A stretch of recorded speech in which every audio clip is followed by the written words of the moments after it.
Wacha nianze kwanza kumpongeza Eda. Bwana asifiwe. Eda ambao nilikuwa nimejiandaa kuhubiri siku ya leo, nimeng'ang'ana kubadilisha ujumbe, lakini kumbe hiyo ndio Roho wa Mungu alikuwa anataka tuweze kusikia siku ya leo. Hakuna kitu ambacho unakuta kwamba inakuwa kizito, unaleta ujumbe ambao unakuhubiria wewe tena zaidi kuliko hata wale ambao unahubiria, ama unahubiria nyinyi wote, kwa sababu neno la Mungu ni kama upanga ambao uko mara mbili, unakata huku na huku. Sasa ninapohubiri inanikata mimi na inanikata wewe. Kwa hivyo nimetangulia kujihubiria. Bwana asifiwe.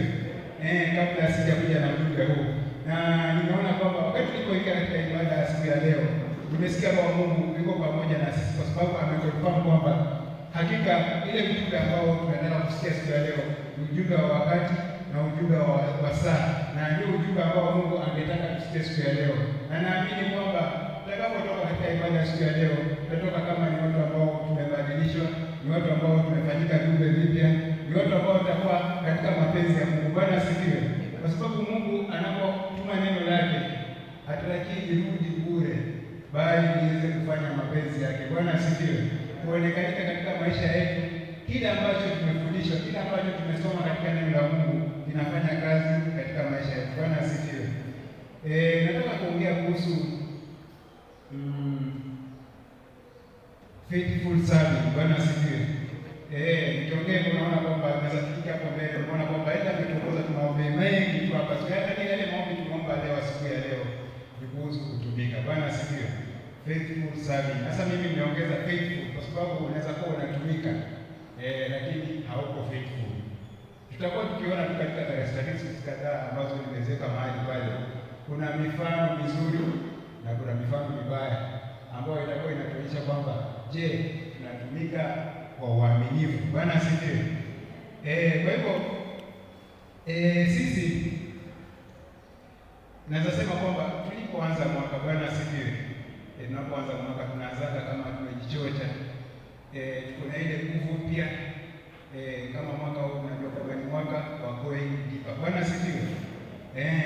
Lakini sasa hivi tumefika, tuko sasa katikati ya mwaka. Sasa hivi tunaingia mwezi wa 6, sivyo?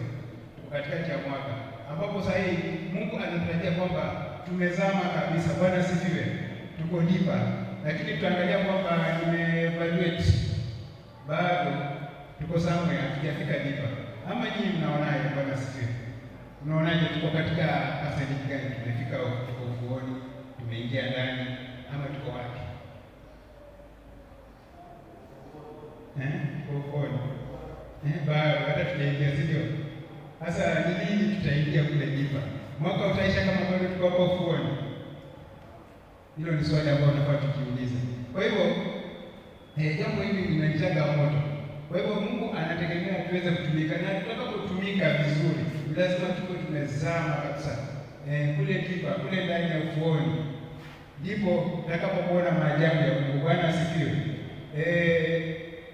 Kuna mambo tu nimejaribu kwa usawa, hata wakati Eda tumekuja naye tukianza ibada, kuna ombi Eda tuombesha, na nikaona kwamba ombi ila leo. Bwana asifiwe. Unajua ukiangalia unakuta kwamba hatujafika, tumechelewa. Ukiangalia madhabahuni, wale ambao wanatumika madhabahuni praise and worship hawako, kiongoza kwa pekee. Mara nyingi sisi ambao tunaongoza ibada mahali hapa tunawategemea nyinyi sana sana praise and worship. Hata afadhali watu wengine wachelewa, lakini praise and worship tukiwa mahali hapa sisi ndio tunaongoza pamoja katika ibada ile ambayo ni ibada ya wakati huu. Sasa unakuta kwamba watu hawajafika, watu wanakuja kuchelewa. Sasa kuna ile ombi kwamba la kumzoea Mungu. Bwana asifiwe. Tumezoea Mungu, tunafanya kazi katika mkono wa ulegevu. Bwana asifiwe. Na tunaona kwamba tunapofanya kazi katika mkono wa ulegevu hatuwezi kupata baraka za Mungu, tunapata laana. Tutakuwa nawaonyesha katika maandiko laana inatokea wapi, baraka inatokea wapi tunapofanya kazi ama tunapotumika katika kazi ya Mungu. Na kutumika, acha niipanue zaidi, tusijilete sana sana kwamba tuko kanisani. Bwana asifiwe. Hata huko nje, kwa sababu unapotumika kule nje, ndio nasema kwamba unaweza kuwa unafanya kazi mahali kwenye kampuni, kwa bosi wako, kwa serikali, ama kokote Biblia inasema kwamba fanya kazi hiyo kwa moyo kama unamfanyia nani? Mungu. Bwana asifiwe. Maanisha kwamba wakati unamserve boss wako, wakati unamserve ule mtu ambaye amekupa kazi, unaposerve serikali, unamtumikia Mungu. Bwana asifiwe. Nazaona kwamba kutumikia Mungu labda ni kule kuja kanisani, kufanya kazi ya kanisani, labda kufagia, kuoshaosha. Bado hata ukiwa kule nyumbani, ukiwa kule na majirani zako, kazi ni zile. Bwana asifiwe. Wakati mmoja Pastor Dorcas atakuwa anatuambia, anatuchallenge hapa kwamba tunapokuja hapa kanisani na tuoshe vizuri, ing'are, tupange vitu vizuri, je, tunafanya kwa ajili yetu ama tunafanya kwa ajili ya nani? Tulipata kwamba tunapofanya hivi tunafanya kwa ajili yetu ili tukae mahali pazuri. Bwana asifiwe.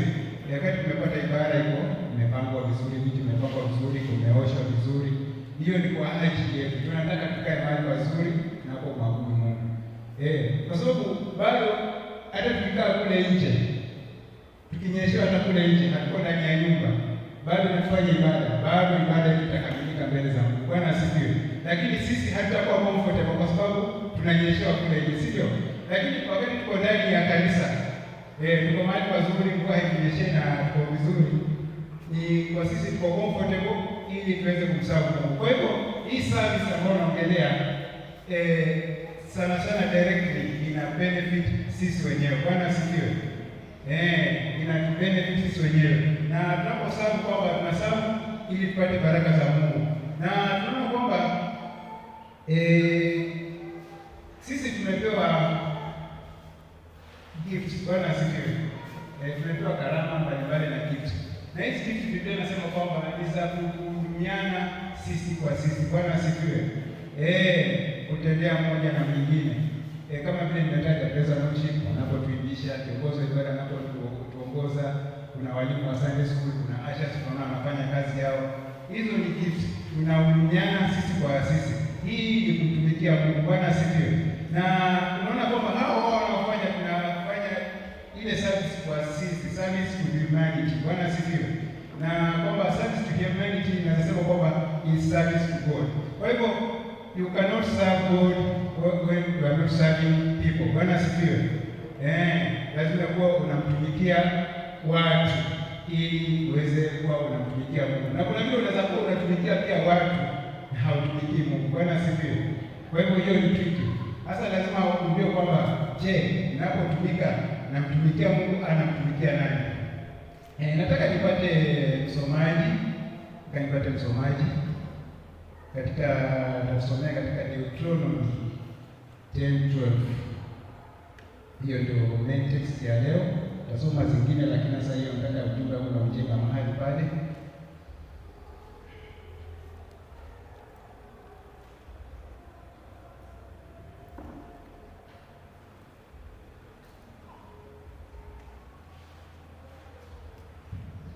Deuteronomy 10:12, nataka tuone kwamba ni nini kile Mungu anataka kutoka sisi, kwetu sisi. Bwana sisi matarajio ya Mungu, kwa sababu tunaona kwamba Mungu ametuumba na akatuweka ulimwenguni, na vile ametuweka kuna mambo anategemea kutoka sisi. Sasa wacha tuone kwamba Kumbukumbu la Torati, kwa sababu kumbukumbu inaweza kutukumbusha yale Mungu ametaka tufanye ili tuweze kuyaelekeza. Haya, nasoma. Yes. Deuteronomy 10:12. Na sasa Israeli, Bwana Mungu wako anataka nini kwako, ila umche Bwana Mungu wako na kwenda katika njia zake zote na kumpenda na kumtumikia Bwana Mungu wako kwa moyo wako wote na kwa roho yako yote, na kuzishika amri za Bwana na sheria zake zinazokuamuru leo, upate uheri. Okay, Bwana asifiwe. Tunaona kwamba haya mambo ambayo yametajwa hapo ni yale mambo Mungu anataka kutoka kwetu. Tumeona kwamba jambo la kwanza, Mungu anataka tuende katika njia zake. Bwana asifiwe. Tutembea katika njia za Mungu. Hiyo ni jambo la kwanza ambao Mungu anataka kutoka kwetu. Jambo lingine, Mungu anataka tuweze kumpenda. kumpenda na kumtumikia. Jambo lingine, kumtumikia kwa moyo wako wote na roho yako yote. Bwana asifiwe. Hayo ni mambo ambayo yametajwa katika kitabu cha Kumbukumbu la Torati. Sasa kitu naweza sema kwamba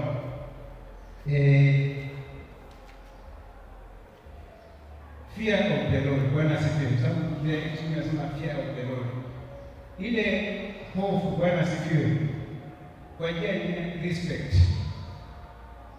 Lazima ukuwe unamheshimu Mungu ama unamheshimu your master, bosi wako, ili uweze kumtumikia. Bwana asifiwe. Wakati hauna heshima, wakati unadharau, unampuuzilia, hauoni kwamba authority yake, hautambui ile authority ambayo uko naye, hautakuwa na ile hali ya kumtumikia. Bwana asifiwe.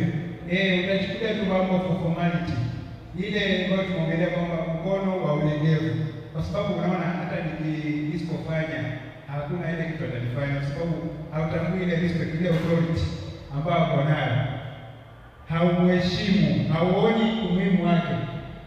Utafanya kazi kwa ulegevu,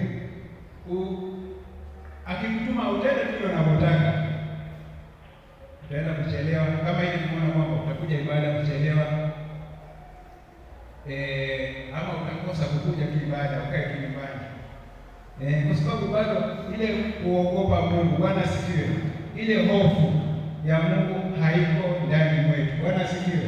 Ombi langu mchana wa leo ni kwamba uhofu Mungu, ile respect, kutambua authority ya Mungu wetu iko ndani mwetu katika jina la Yesu. Bwana asifiwe. Nataka tuwe na ombi kama hilo tunapoendelea, kwamba ili tuweze kumtumikia Mungu lazima tufaulu katika hii, tumweze kumheshimu. Nimeongelea kama unapotumikia Mungu ama unapotumikia Mungu ni vile unapotumikia wale watu, ndivyo unapotumikia Mungu. Bosi wako anataka tufike kazi saa 2, unakuja saa 2:30, saa 3, ama hata unakosa kuja kabisa.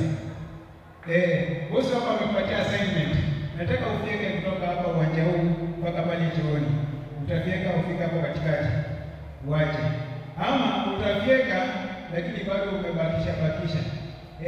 Bosi wako amekwambia hii kanisa nataka ioshwe. Bwana asifiwe.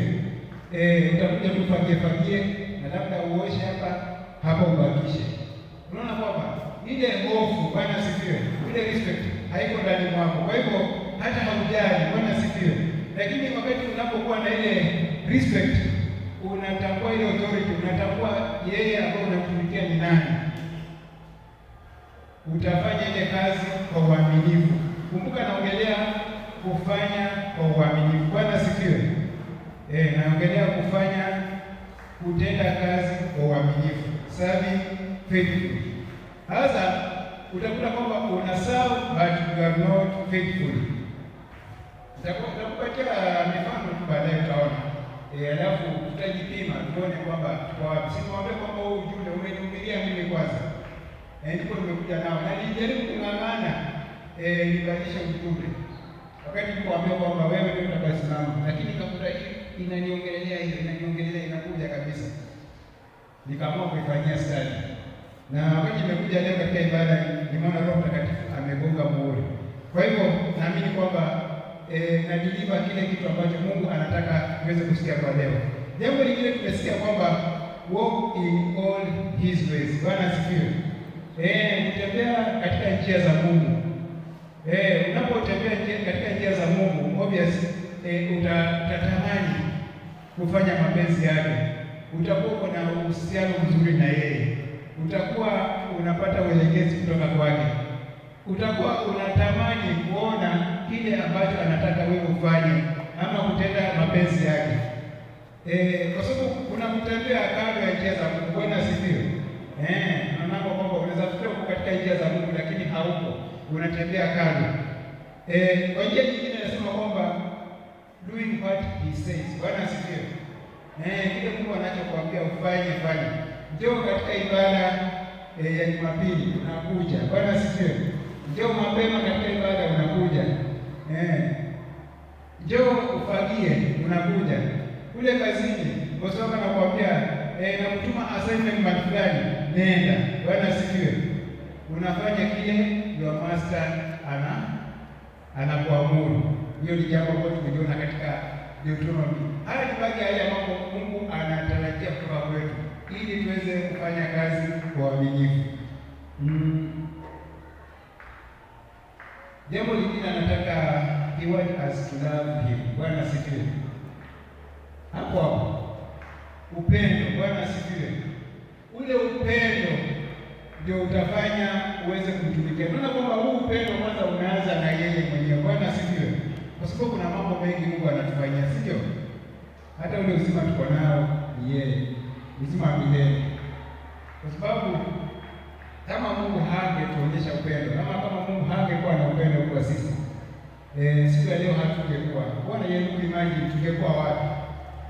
Kwa sababu wakati shetani alipokuja kuharibu uhusiano wetu na Mungu, sisi ilikuwa ni watu wa kupotea ama watu wa kuharibika, kusaulika kabisa, tusiyoonekana. Lakini Mungu kwa sababu yeye ana ule upendo kwetu, akatafuta njia gani, kwa sababu mwanadamu nimemuumba ili awe na ushirika na mimi, awe na uhusiano mzuri na mimi, aweze kuwa pamoja na mimi, tuishi na yeye siku zote. Lakini tunaona kwamba kuna pia ameingia katikati, amemuondoa, amemtoa katika laini. Mungu alitafuta njia gani ya kukuregesha mimi na wewe? Bwana asifiwe. Hii kwa ajili ya nini? Upendo. Na kwa sababu Mungu wetu anao upendo na sisi ni wake. Bwana asifiwe. Kwa hivyo ile chembe ya upendo inafaa iwe imezaliwa ndani ya mioyo yetu. Bwana asifiwe. Unapokutana pamoja na Yesu, hapo unapookoka na kufanyika kiumbe kipya. Bwana asifiwe. Upendo, kwa sababu umereceive love, na wewe pia unafaa upeane upendo. Bwana asifiwe. Sasa upendo unafanya kazi gani katika kutumika? Bwana asifiwe.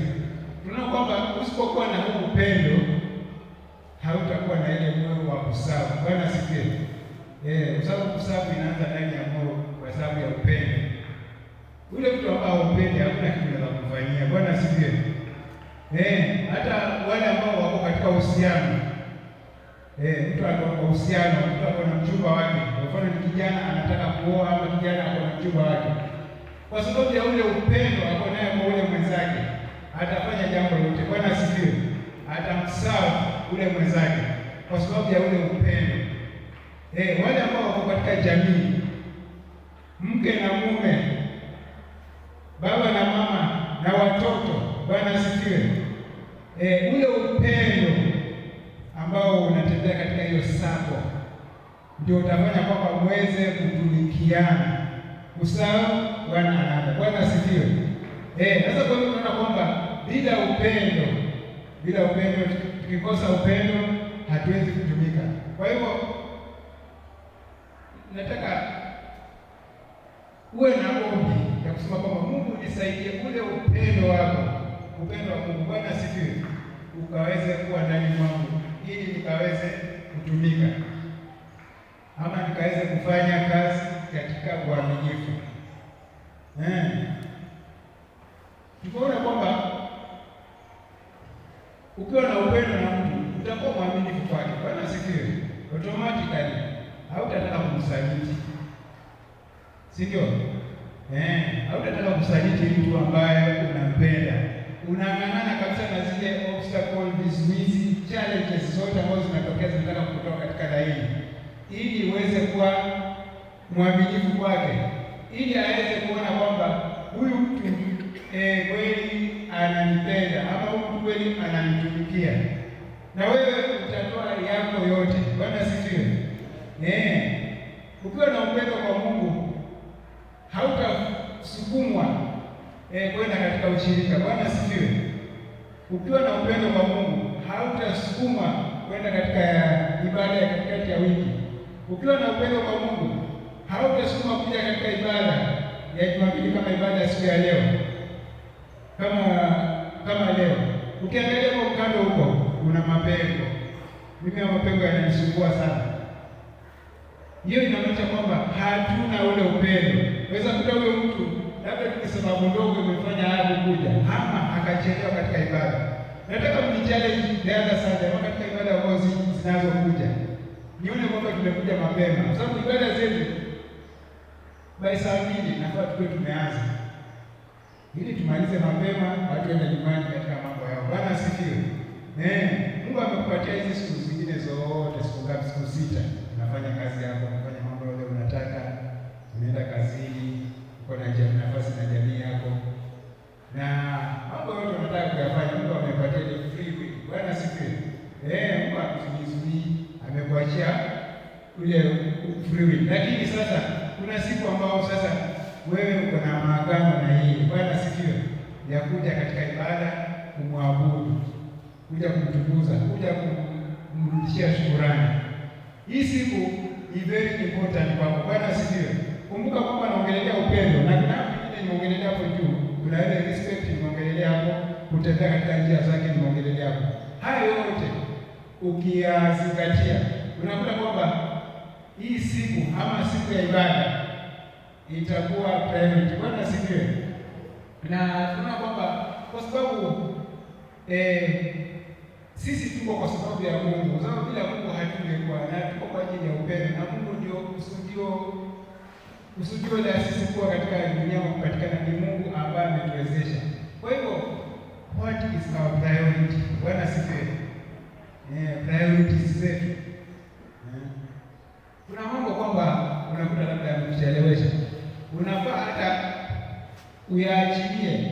Enda kwanza mbele za Mungu, fuata mapenzi yake, alafu sababu Mungu atakuwezesha katika hayo mengine. Sababu tunaona kwamba doing the will of God, unaposhughulika na kufanya kazi ya Mungu, unapofanya kazi ya Mungu katika bidii ama katika moyo wako, nitaongelea katika moyo wako wote, katika moyo wako wote, Mungu naye anafanya mambo yako. Bwana asifiwe. Mungu anashughulika na mambo yako. Kuna mifano nitakuonyesha, tutaona kwamba mambo haya yanafurahi namna gani katika maisha yetu kama katika kutenda kazi kwetu. Jambo lingine tumeona katika hiyo kitu ambacho Mungu anategemea na Mungu anatarajia kutoka kwetu. Sababu tumeona kwamba Mungu ana expectations, si ndio? Na hataki kumfeli Mungu, hataki kukaidi. Bwana asifiwe. Tunatumia neno kukaidi kwa sababu Mungu ametumba ili tuweze kumwabudu na tuweze kumtumikia. Hiyo ni compulsory. Bwana asifiwe. Mungu anategemea serve the Lord with all your heart and with all your soul. Bwana asifiwe. Kwa moyo wako wote na roho yako yote. Kuna mahali kwamba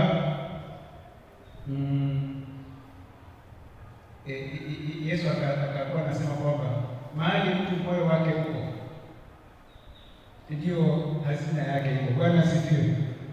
Sasa wewe kama moyo wako uko kwa Mungu, pia hazina yako iko kwa Mungu. Lakini kama moyo wako uko katika mambo ya duniani, basi wewe tegemea kulipa yale mambo ya duniani. Na mambo ya duniani ni mambo ya nani? Bwana asifiwe. Ni mambo ya shetani, si ndio? Na tunajua mwisho wake, si ndio? Utakapokuwa unamtumikia shetani, unapotumikia dunia, tuna expect kuvuna nini? Kwa sababu kuna njia mbili ama kuna mambo mawili, kuna uzima wa milele na kuna nini? Mbona sisikii sauti? Sasa hii ni nafasi yetu tunapotumika kuchagua tunataka tupate nini. Bwana asifiwe. Tutumikie dunia ama tumsafu Mungu. Bwana asifiwe. Kwa hivyo Mungu anategemea kwamba moyo wetu 100%. Bwana asifiwe. 100%. Sisi wanadamu sikatai, tunakutana kwamba kuna vishawishi, kuna vishawishi vingine vinatokeana. Tunakuta tunasukuma nyuma, tunajaribu struggle. Unataka kufanya mambo mazuri, kwa hiyo anasema kwamba nataka kufanya vizuri. lakini mwili unakataa. Bwana asifiwe.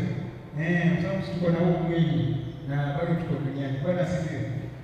Lakini kuna Roho Mtakatifu. Bwana asifiwe. Mungu ametupatia roho wake ili atuwezeshe. Hawa watu ambao kuna watu watakuwa wanakupatia mifano. Hawa watu walikuwa ni wanadamu kama sisi. Katika Biblia walikuwa ni wanadamu kama sisi. Waliishi maisha ya struggle zilikuwepo. Nasema labda leo ni zamani na sasa hivi, lakini bado dunia ni ile, sivyo? Hatukuishi wakati tukajua kulikuwaje. Sisi tunaishi leo. Sasa changamoto ziko, kuna mambo yanatuzuia, kuna mambo yanatuvuta nyumba. Unatamani kufanya kazi ya Mungu, unatamani kutumikia Mungu kwa moyo wote, lakini unasikia kwamba kuna uzito, unasikia kwamba unakwama, unasita. Lakini ni wewe uamue kuchukua hatua, ushinda hiyo changamoto. Bwana asifiwe. Kwa sababu umeshafunguka akili na wakati umejuana na Mungu, umejua ule ukweli na umejua nini hicho Mungu anapotaka. Alafu pia unatazamia kuna reward. Bwana asifiwe. Utaona benefits of serving. Kuna reward hapo mbele. Kama ule mwanariadha anapokuwa katika ile start line anataka kukimbia. Hakuja pigwa ile ndio kwa max, unaona kuna hiyo sasa. Unajiset. Sasa lakini yeye anaangalia the finish line. Bwana asifiwe. Na katika the finish line akifika wa kwanza, kwa sababu anategemea kwamba hakuna mtu ambaye yuko pale anategemea kwamba mimi nitakuwa wa mwisho. Anawania kwamba nitakuwa wa kwanza. Na nitapokuwa wa kwanza kuna reward kwa pale mbele. Kuna ile medali kabisa. Bwana asifiwe. Sasa sisi pia ni vile tuko na ile medali tunaiona. Unajua kwamba wakati tukatika start line na kutumika ili tufike pale, tunataka tupate ile medali. Bwana asifiwe. Kwa hivyo hii inatumotivate, inatupatia ile nguvu ya kushinda zile vizuizi, kushinda zile changamoto na yale mambo yanayofanya kwamba tushindwe kumsahau Mungu. Na tuna kwamba tutajipeana moyo wetu wote kwa Mungu katika jina la Yesu. Nataka tuone mifano. Tuone mifano katika Biblia.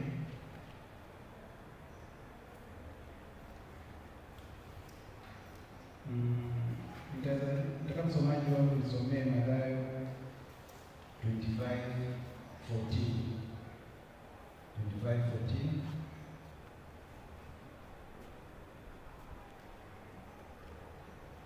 Okay, tukiendelea kutafuta hilo. Nataka tujue kwamba sisi wakati Mungu ametuita, sisi ni viungo ama sisi mahali pengine ametuita kama vyombo. Bwana asifiwe, ambao viko katika nyumba ya Mungu. Na katika vyombo hivi sisi wote tuna udhamani, hatufanani. Kila mtu ako na uwezo wake, kila mtu ako na strength yake na weakness yake, lakini we are all important katika ule master. Hasa master wetu ni Mungu, sivyo? Ama hata boss wako pale kazini, siko wengi mahali pale, yule boss anakutegemea, anawategemea wale wengine. Sasa sisi ni vyombo. Umepata hiyo?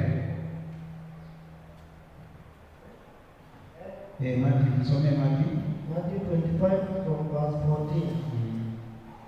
Maana ni mfano wa mtu atakaye kusafiri, aliwaita watumwa wake, akaweka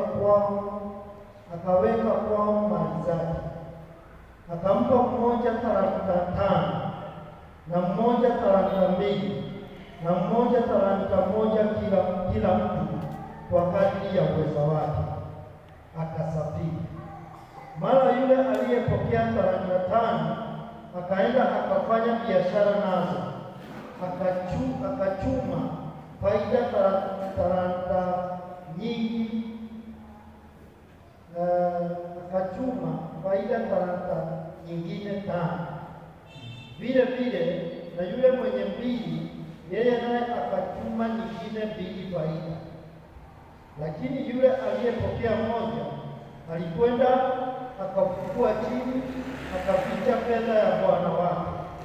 Baada ya siku nyingi, akaja bwana wa watumwa wale, akafanya hesabu nao. Akaja yule aliyepokea talanta 5, akaleta talanta nyingine 5, akisema, Bwana, uliweka kwangu talanta 5, tazama talanta nyingine 5 nilizozipata faida. Bwana wake akamwambia, vyema, mtumwa mwema na mwaminifu, ulikuwa mwaminifu kwa machache, nitakuweka juu ya mengi, ingia katika furaha ya bwana wako. Akaja yule aliyepokea talanta 2, akasema, Bwana, uliweka kwangu talanta 2, tazama talanta nyingine 2 nilizozipata faida. Bwana wake akamwambia, vema, mtumwa mwema na mwaminifu, ulikuwa mwaminifu kwa machache, nitakuweka juu ya mengi, ingia katika furaha ya bwana wako. Akaja na yule aliyepokea talanta 1, akasema, Bwana, nalitambua ya kuwa wewe mtu mgumu, wavuna usipopanda, wakusanya usipotawanya. Basi nikaogopa, nikaenda nikaificha talanta yako katika ardhi. Tazama, unayo iliyo yako. Bwana wake akajibu akamwambia, wewe mtumwa mbaya na mlegevu, ulijua ya kuwa navuna nisichopanda na kusanya nisichotawanya. Basi ilikupasa kuweka fedha yangu kwa watoa riba, nami nikija nikalipata iliyo yangu na faida yake. Basi mnyang'anyeni talanta hiyo, mpeni yule aliye nazo talanta 10, kwa maana kila mwenye kitu atapewa na kuongezewa tena, lakini asiye na kitu, hata kile alicho nacho atanyang'anywa. Na mtumwa yule asiyefaa mtupeni mbali katika giza la nje, ndiko kutakuweko kilio na kusaga meno. Amen. Hiyo ni mfano. Hiyo ni mfano, tunaona mfano wa watu wangapi? Watu 3. Wale ambao walipewa kazi ya kufanya. Bwana asifiwe. Watu hao 3, tunaona kwamba mmoja alipewa ngapi? 5. Mwingine akapewa 2, mwingine akapewa 1. Sasa matarajio ya huyu bosi wao ilikuwa ni kwamba waende wafanye nini? Wafanye kazi. Waende wafanye kazi na warudishe na faida. Bwana asifiwe. Biblia imetuonyesha kwamba kuna hao wawili walienda wakafanya kazi vizuri. Huyu akaenda akazalisha zile 5 zake, akazalisha 5 zingine, akaleta zikiwa 10. Huyu mwingine wa 2 akaleta zikiwa 4. Bwana asifiwe. Lakini huyu wa 1 alienda akaiweka chini. Bwana asifiwe. Sasa nataka tujiulize, kama ni wewe ungetaka uwe nani katika hawa? Sasa tunaileta katika maisha yetu ya siku ya leo. Bwana asifiwe. Ndio vile vile Mungu ametupatia ile kazi ambayo tuko nayo. Je, mfano wetu tujiulize, ningetaka kuwa kama yule ambaye alipewa 5? Ningetaka niwe kama yule alipewa 2 ama yule 1?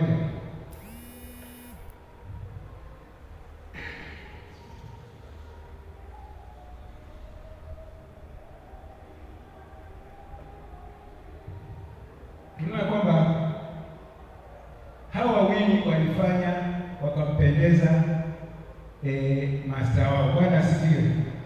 Wakampendeza master wao, kama vile tunaongea pale juu, ule upendo, ule kutumika kwa moyo wako wote, kwa roho yako yote. Wale wakafanya kazi wakampendeza master yao, wakaleta. Na unaona kwamba walipoleta, si ati walikuwa wanafanya kwa sababu wanamfanyia master wao, wanafanya kwa ajili ya hao wenyewe. At the end of the day tunaona kwamba huyo bosi hapo hizo talent, sivyo?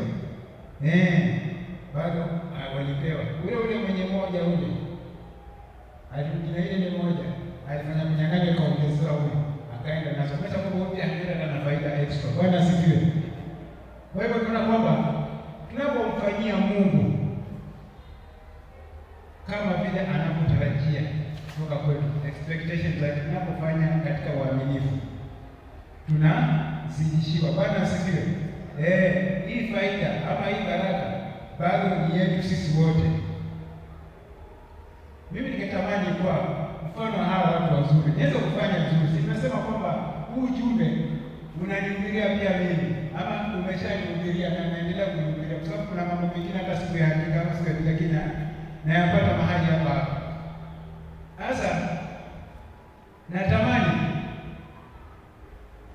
ili nikaweze kumpendeza Mungu, nikaweze kufanya kazi kwa uaminifu, nikafanya kazi kwa moyo wangu wote, nikafanye kile ambacho ameniambia nifanye.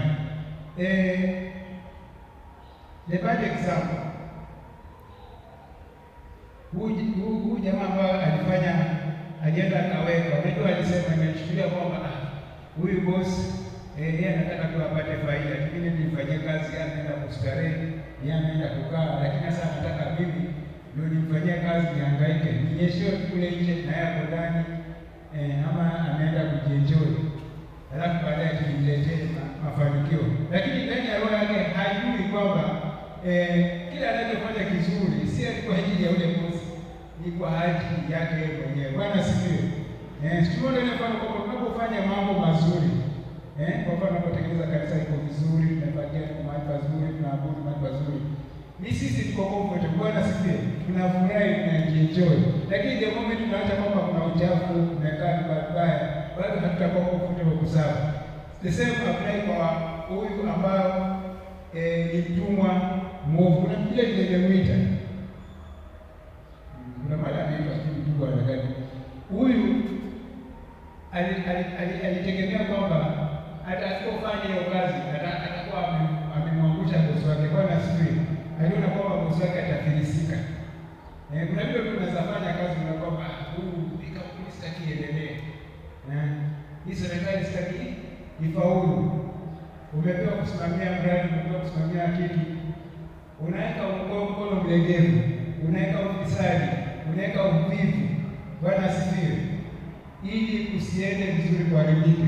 Lakini haujui kwamba wakati hii kampuni itakapoanguka, wewe ndio wa kwanza utarudi nyumbani, utakosa kazi. Bwana asifiwe. Kuna mfano wa mtu mmoja alikuwa ameajiriwa na mtu wake, tuseme tu gardener kwa kufagia hapo nje uwanjani. Sasa kwa kuwa kuna miti kama ile mti unaona ziko hapo nje, ina matawi mengi na matawi mengi tu hapo chini. Sasa kila akianguka ukifagia, baada ya kuna ng'aa, baada ya kama nusu saa matawi yanaanguka, anarudi nafagia tena, baada kama dakika kidogo matawi yanaanguka. Kaona kwamba hii kazi mtu inachokesha, unamwaga matawi sababu haupe nafasi hata ya kuchekea ama ya kupumzika kidogo, kama vile zingine tumepewa kazi na wala ambao wametuajiri mabosi wetu, nakuta kwamba unachekea, unajaribu kupima time isonga sote, unataka kufanya katika moyo wako, unataka kufanya na bidii, unataka kufanya na nguvu, unalegea, unachelewa. Sasa huyu jamaa anaona mtu anamweka busy, hataki haumpi nafasi kabisa kupumua, kwa sababu hata nikaa kwa bosi anamwambia fagia hapo mahali, bora hujafagia pale, fagia, sitaki kuona matawi hapo, na mtu anaendelea kumwaga matawi, Huyu jamaa kama kuna idea. Bwana asifiwe. Akaenda kumwambia boss. Akamwambia boss, niko na wazo. Nataka kuna ule mti ambao uko hapo nje. Mimi naona mti ukate. Lakini unajua ndani ya moyo wake ana mawazo kwamba akikwenda najua kwamba sasa nitapumzika. Next day sitakuwa na kazi ya kufanya, itakuwa nategea, itakuwa sitakuwa busy sana vile inakuwa inanitokesha. Boss akamwambia, unaona tukate. Kwa nini tukate? Hapo na masababu vielezo mingi tu. Sababu tunakuwa na excuses. Ni wakati tumetuma kazi ama tumeambiwa tufanye kazi ya Mungu. Tunakuwa na sababu ya kujiprove kwamba uko vizuri hapo, uko mahali pasawa, ndio kile unachokifanya kiko vizuri, wote mshindana. Kwa hivyo tumekubaliana tukate, sawa, kwambie ndio ukate. Jamaa kaangusha mti, wakati mti ulipoanguka,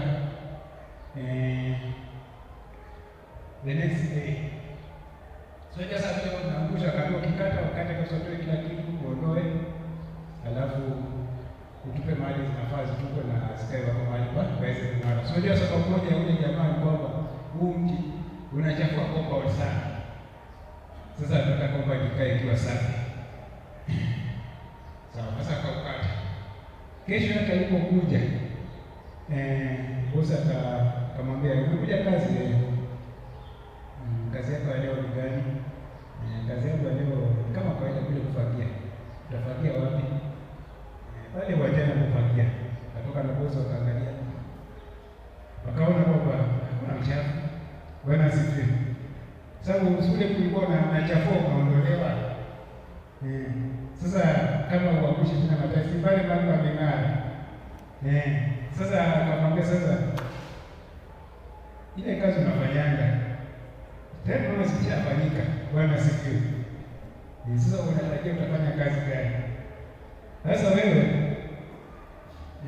naona kwamba kazi yako imeisha, kwa sababu ulikuwa umekuajiri hapa kazi. Ule mti ukiangusha haya matawi, kazi yako ni kufagia hapa mahali, lakini sasa kwa vile sasa mti hauko tena, matawi hayaanguki, hapachafuki, kwa hivyo kazi yako hakuna. Sasa unaona kwamba amejikosesha kazi. Nasemaje jamaa afiji aje? Tamani kama za kufanya ile extra muujiza nikaonesha tena. Nikamwambia leo nirudi kazi. Ama nitakreti hiyo opportunity ya kazi. Lakini kazi ikakuwa imeisha. Kwa sababu ya nini? Mtu ni mvivu, anafanya kazi kwa ulegevu, anategea, anaona kama bosi anamnyanyasa, anaona kama bosi anamuumiza. Mambo kama hayo ndani ya mawazo yake. Lakini kumbe huu mtu ndio anapokea riziki yake kila siku, anakula kupokea mahali pale. Kwa hivyo usitamani kile ambacho Mungu amekupatia uweze kutumikia ukanyang'anya. Bwana asifiwe. Tumeona kwamba huyu ile mmoja alikuwa ameficha akaiweka karibu nayo, aliweza kunyang'anya. Bwana asifiwe. Aliponyang'anya alirudi mkono mtupu. Sasa ombi langu ni kwamba ile gift, ile talent, ile service ambayo Mungu ameniaminia kuifanya, Mungu amenipatia, at the end of the day nisinyang'anye, bali natamani kuongezewa zaidi. Bwana asifiwe. Ni nani hapendi promotion? Bwana asifiwe. Hata mahali pa kazi, serikalini, kwa bosi wako, mahali unafanya kazi, tunataka cheo, promotion. Lakini promotion itakujaje? Kwa sababu ya bidii yako ya kazi, kutenda kazi yako kwa moyo wako wote. Huyu aliyefanya talanta 10 akaleta, kwa sababu ameongezea zile 5, amepata promotion ama hakupata? Alipata promotion kwa sababu aliongezewa zaidi. Bwana asifiwe. Na ametoka pale akiwa ni mtu ambaye ako na morali, ako na nguvu, ako na ile motivation aende afanye zaidi. Kumbe hii kazi nilikuwa nafanya kwa sababu ya mimi mwenyewe, kwa faida yangu. Mimi ndio nafaidika, hata siko nafanyia bosi, atapelekea bosi, ni yangu mimi mwenyewe. Naona kwamba aliweza kupata ile faida.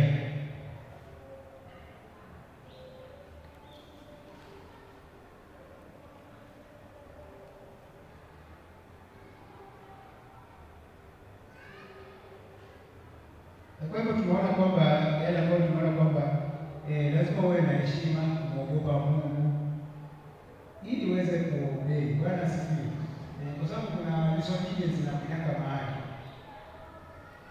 kuna disobedience zinatokea mahali, tunatufanya kwamba tuweze tusitumike, ama tutumike nusu, tutumike katika mkono wa ulegevu, ama tukatae. Tunakuja kukataa tu, unaambiwa nenda ufanye, lakini hautafanya, utatwist tu story ama utaelea. Unafanya ile mchezo wa paka na panya. Bosi wako akitokea huko na unapitia na huko, bosi wako akitokea huko na unapiga cheko upande wa pili. disobedience. Bwana asifiwe. Hilo ni jambo ambalo alifai kuwa mfano wetu napokuwa wafanya kazi na watenda kazi waaminifu. Ule upendo tumeona kuhusu upendo, you must love your master. Bwana asifiwe. Loving your master itakufanya uweze kuserve katika uaminifu. Ule upendo wenyewe unakuwa na ile driving, unakusukuma, unakuwa na ile passion. Upendo unakusukuma hata kama challenges za mwili ziko zinakuzuia, unasikia umechoka, unasikia kwamba mwili ni dhaifu, lakini kuna ile driving iko ndani mwako, kuna kitu kinakusukuma, kinakwambia fanya. Ule upendo uko ndani mwako. Acha tuone a good example. One good, niko na examples. Tuone examples ya wale ambao walifanya kazi. Examples ya wale ambao walitenda, biblical examples ya wale ambao walifanya kazi kwa uaminifu, walipofanya kazi wakampendeza Mungu. Bwana asifiwe. Mungu akafurahia. Wa kwanza ni Ibrahimu. Bwana asifiwe.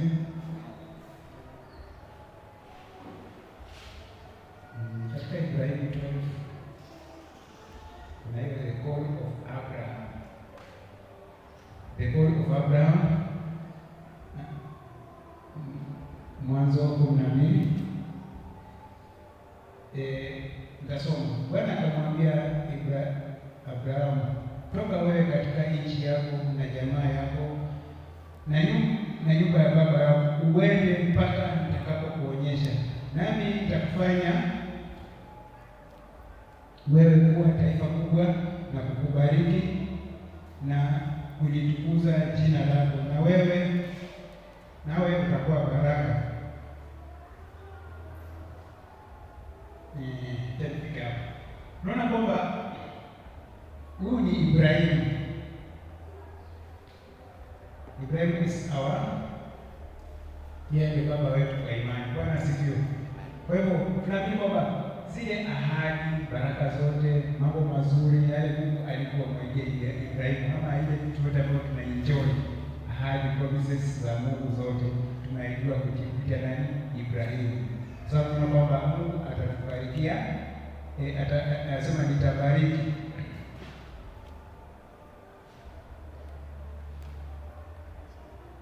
Nani nitakufanya wewe uwe taifa kubwa. Bwana asifiwe. A big nation. Hapo sasa ni sisi. Alafu kufanyika taifa kubwa, nawe utakuwa na nitawabariki. Bwana asifiwe. Na kulitukuza jina lako. Tunaona kwamba Ibrahimu yeye ahadi zote ambazo tumepata, haya mambo ambayo tunaenjoy ni Abrahamic blessings. Bwana asifiwe. Na ili tufika hapa, tunaona kwamba ni mfano mzuri Ibrahimu alionyesha. Bwana asifiwe. Mungu alipomwita, alikuwa tu ni mtu na kazi zake na mambo yake anayofanya na shughuli zake za kila siku katika jamii zake. Tunaona kwamba katika jamii yake ni watu ambao walikuwa ni watu hawajui Mungu, lakini yeye alikuwa ni mtu wa Mungu. Bwana asifiwe. Ndio Mungu akamsupport na akamwita, akamwambia njoo, nifuate nikupeleke, na mahali nitakapokupeleka nitakubariki. Bwana asifiwe. Na tunaona kwamba Ibrahimu hata hakujali, hakushtuka. Unajua kuna ile kwamba mtu amekwambia njoo twende, anakupeleka wapi, abidi utakokuwa. Kuna ile lifestyle, kuna ile maisha unaishi na kazi zako unafanyanga. Lakini tunaona kwamba Abrahamu akaachilia yale mambo yote aliyokuwa anafanya, shughuli zake zote, na akaamua kufuata Mungu. Bwana asifiwe. Akiwa na nini? Na imani. Bwana asifiwe. Jambo kubwa kwa Ibrahimu tunaona kwamba imani. Kwa hivyo imani iliweza kufanya Ibrahimu akamtrust Mungu 100%. Akaamua kwamba kuanzia leo Mungu umeniita, ninaenda na wewe. Huko ambao unanipeleka, umeniahidi kwamba utanibariki. Umeniahidi kwamba utanifanya kuwa taifa kubwa. mimi naenda kwa sababu naamini kwamba wewe haunidanganyi, utaenda kunifuatia. Bwana asifiwe. Kwa hivyo tunaona kwamba Ibrahimu aliweza kuwa mtumishi ama aliweza kutumikia Mungu kwa sababu alikuwa na imani, ameamua kumfuata Mungu, ameacha mambo yake yote. Sisi unakuta vitu vingi vinatuzuia kumtumikia Mungu kwa sababu tuko na mambo yetu ya kufanya, kuna jamii zetu, kuna vitu zetu zinatusukuma mimi, kuna kazi zetu. Sisi unakuta kwamba unasema sikuweza kuja kanisani kwa sababu leo niko kazini, nimepangwa kazi, sikuweza kufika mapema, nimechelewa, nilikuwa ninahudumia kitu fulani, kuna emergency ilitokea. Lakini sasa kwamba Ibrahimu ameamua kuacha hayo yote nyuma. Bwana asifiwe. Niombi langu kwamba niweze kuwa kama Ibrahimu, nisitaki kuzuiliwa na kitu kama hizo, niweze kupea priority Mungu, kwa sababu naweza chukulia kwamba hata afadhali sisi ile hatua ambayo tumetembea na Mungu tumemjua kwa urefu, sio sababu tumemjua leo, tumemjua siku nyingi, lakini Ibrahimu ametolewa katika mazingira ambayo sasa ni different. Unaona sasa mazingira ambayo ni ya mazingira ambayo hayamjui Mungu, lakini sasa anajua kwamba kwanza leo tutaenda mahali fulani, na anafuata tu, anaenda naye hajui anaenda wapi.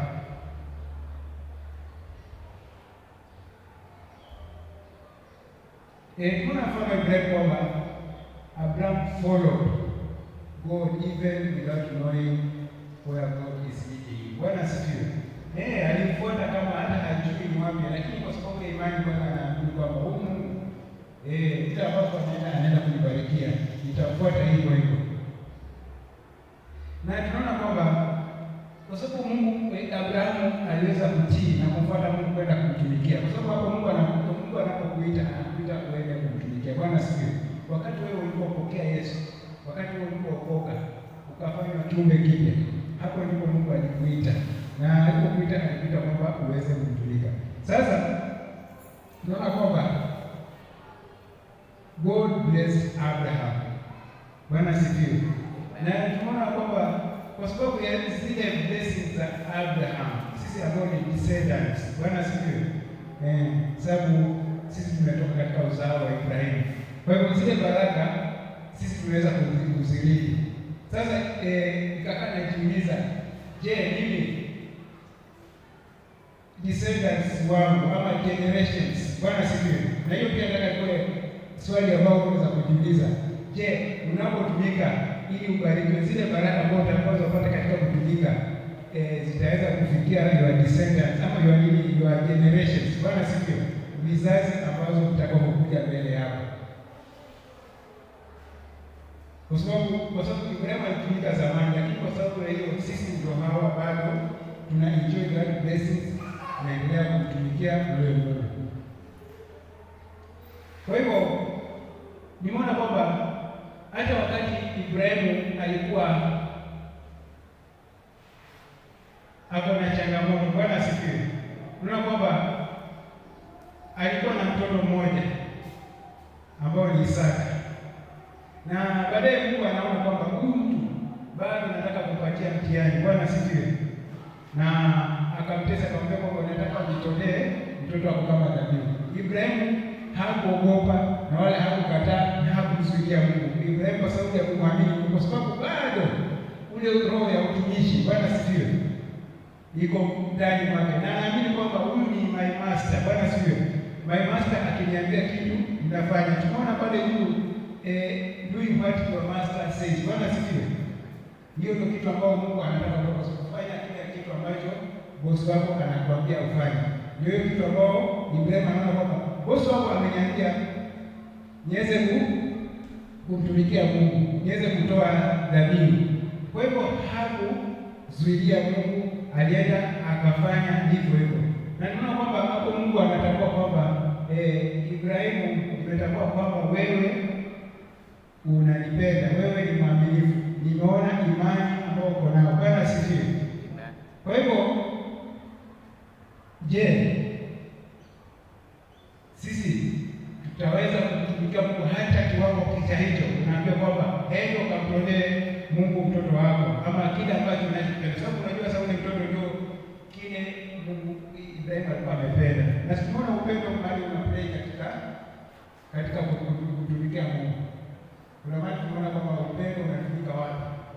Kwa sababu huu upendo ndio utakusukuma ufanye ama utumikie ile Mungu. Lakini kama hauna ule upendo hauwezi. Hasa upendo wa Ibrahimu kwa mtoto wake ulikuwa unapimwa na upendo wa Mungu. Bwana asifiwe. Na akaonyesha kwamba anampenda Mungu. Bwana asifiwe. Ibrahimu alionyesha kwamba anampenda Mungu wakati alipofanya hivyo. Mfano mwingine, another good example in the Bible. Naomba nisomewe Joshua 1:1. Joshua 1:1.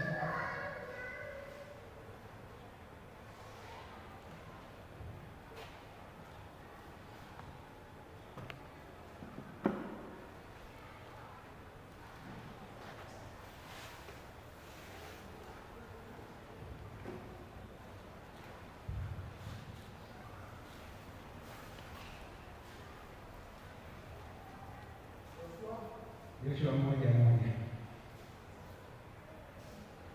Joshua 1:1. Ikawa baada ya kufa kwake Musa mtumishi wa Bwana, Bwana akamwambia Yoshua mwana wa Nuni, mtumishi wa Musa,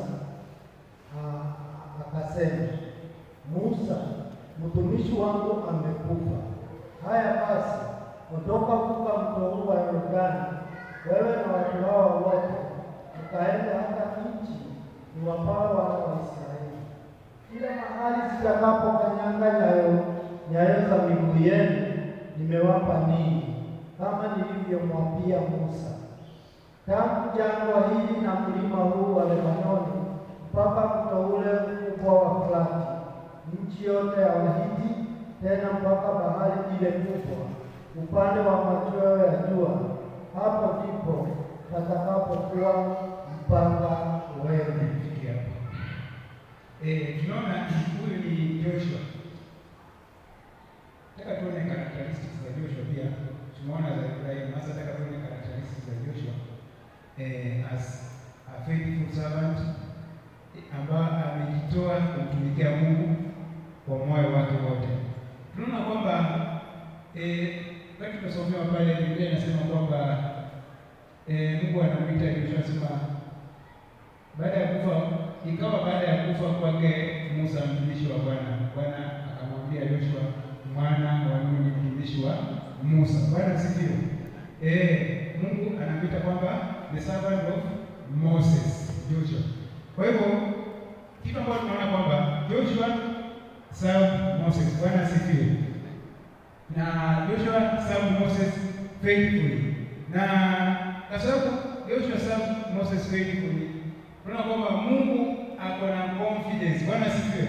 Mungu ako na confidence ya kumpatia hii jukumu. Kuna big task ambao sasa liko hawa wana wa Israeli katika mikononi ya Musa. Tunaona kwamba waliweza kutoka katika nchi ya utumwa, wamepitia jangwani, mambo yote ya jangwani, wameweza kupata challenges wakiwa pamoja na Musa. Lakini sasa wamefika sasa on the border, sasa wanataka kuvuka in the promised land. Bwana asifiwe, ambao Mungu aliwaahidi. Sasa bado hawajafika, lakini sasa Musa ameshakufa na hawa wa Israeli, Mungu kusudio lake ni hawa watu wafike kule ambao ni uliwaahidi, ili wakaweze kurithi ile nchi ambayo niliahidi baba zao. Baba zao tumejua ni nani? Tumesoma kuhusu ile ahadi ya Ibrahimu, ndio hii sasa, the promised land. Sasa Joshua Mungu ako na ile confidence ndani mwake kwamba ataweza kufanya kazi. Bwana asifiwe. Kwa hivyo, je, wewe uko na ile, Mungu ako na ile, unauliza swali, wewe Mungu ako na confidence na wewe katika utendaji kazi wako? Ama mimi, Mungu ako na confidence na mimi katika utendaji kazi wangu, anaweza kuniaminia majukumu makubwa zaidi na yale nilikuwa nikifanya. Kwa sababu tunaona hii Joshua pia alikuwa afanye kazi, alikuwa anafanya, lakini under Moses. Sasa yeye sasa yuko hapo juu, anataka afanye kile Moses angefanya, yeye ndio anafaa akifanye. Sasa je, hilo ni swali najiuliza, na pia nataka ujiulize kwamba je, Mungu anaweza kuwa na ujasiri kukuaminia kazi kubwa ambao anataka uifanye hapo mbele, kwa sababu umekuwa mwaminifu, kwa ile ambayo ulikuwa ukifanya. Je, utaweza kufanya ile ambayo iko mbele yako kwa uaminifu? Ni ombi la moyo wangu kwamba tunapoendelea kutafakari neno hili, niweze kufanya kazi nikaweze kumfurahisha Mungu, ili Mungu akaweze kuniaminia hata kwa mambo makubwa, si ndio? Nifanye vizuri haya ambayo nayaona, yale ambayo nimepewa mkononi mwangu, lakini natazamia kuaminiwa mambo makubwa, na ni create ile confidence kwamba Mungu anajua kwamba huyu nikipatia hii kazi haitaanguka, nikipatia hii kazi haitafilisika. Bwana asifiwe. Kwa sababu kuachia kazi ndio kwamba iko mikononi mzuri, haitafilisika, atakuta kwamba umezalisha na umeendelea. Sio kwa sababu kuachia, kwa mfano unauza dukani, akuta kwamba duka linaanguka, umefukuza customers na hata hakuna kitu, hata unadaiwa. Sasa duka linadaiwa, sio kuja kuchia bosi wako katika madeni. Unaona sasa Joshua anatuonyesha mfano mzuri kwamba yeye ameweza kuwa mwaminifu kusawa chini ya Musa, na ameweza kuaminiwa sasa kazi kubwa ya kuweza kufikisha wana wa Israeli kuvuka Yordani na kusonga mbele. Bwana asifiwe. Another characteristic ya Joshua, unaona kwamba Joshua alikuwa si mtu muoga. Bwana asifiwe. Alikuwa ni mjasiri, kwa sababu unaona kwamba hata ile alikuwa kwa sababu na Musa hapo nyuma, tunaona kwamba historia ya wana wa Israeli walikuwa ni wasumbufu, walikuwa wanamsumbua Musa, but Joshua alikuwa karibu sana na Musa kuweza kuhakikisha kwamba kazi ya Mungu haianguki. Bwana asifiwe. Kumshikilia mtumishi wa Mungu, ahakikishe kwamba kazi ya Mungu inaendelea mbele na isikwame licha ya changamoto ya watu ambao wanakaidi kumtumikia Mungu. Tunaona kwamba Mungu anatembea karibu sana na Musa. Bwana asifiwe. That is another characteristic. Anatembea sana karibu na Musa kutaka kujua the will of God. Bwana asifiwe. Kutaka kujua kwamba Mungu anataka ni msawa katika capacity gani. Bwana asifiwe. Mfano ni kwamba unaona kwamba wakati Mungu anamwambia Musa kwamba nataka kuwapatia wana wa Israeli amri 10, anaenda na Musa mpaka mlimani ili kwenda kupokea the 10 commandments. Anaserve close to his master. Bwana asifiwe. Ili anakuwa mwaminifu. Jambo lingine inaonyesha kwamba Joshua alikuwa mkakamavu. Nakumbuka wakati Musa amewatuma watu wale 12, walikuwa ni watu 12, jamii 12. Sasa katika kile jamii 12 kunatoka kila jamii mtu mmoja mmoja, watu kama 12, ili awatume kwenda kuspy the promised land. Bwana asifiwe. Bado wako kule jangwani. Sasa Joshua anaonyesha mfano mzuri, ameenda na amerudi na positive report. Bwana asifiwe. Yeye pamoja na nani? Na Caleb. Bwana asifiwe. Wakati hao watu wengine 10 wanakuja wanasema kwamba kule tumeona majitu. Ile nchi inakula watu. Bwana asifiwe. Musa, kweli unataka kweli twende kule? Tutakufa. Hatutaweza. Unaona sasa? Hawa ni watu wanaonekana kwamba wamefichika moyo, hawawezi kumtumikia Mungu. Bwana asifiwe. Hawana hata imani na Mungu. Bwana asifiwe. Hiyo tutaiona mahali pengine. Hiyo ni characteristics ya a bad example ya yule mtu ambaye anatumikia Mungu. Hauna imani hata na yule Mungu anaye unamtumikia. Unaona kwamba hataweza kukufaulisha kule. Tumeona Ibrahim kwamba Mungu amekwambia njoo twende, amekuita na nitakupeleka kule ambapo nitakupeleka na nitakubariki. Ibrahim hata ajali, hata kuogopa, na akafuata Mungu kwa sababu ya nini? Ya ile imani. Kwa hivyo Joshua, tunaona kwamba Joshua aliweza kuleta positive report.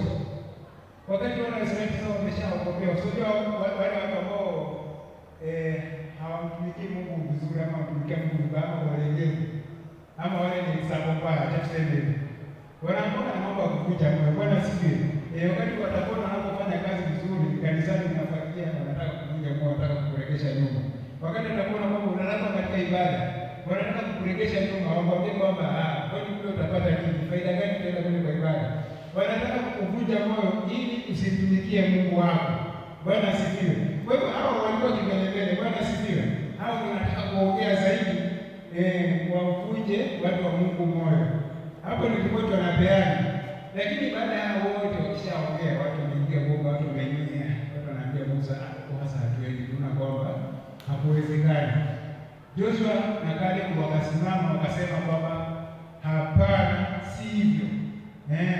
Ile nchi ni nzuri na Mungu ametuambia tutaenda huko, na kama vile Mungu ametuambia kwamba tutaweza kumiliki ile nchi, ile ni urithi wetu na tutaipokea katika jina la Yesu.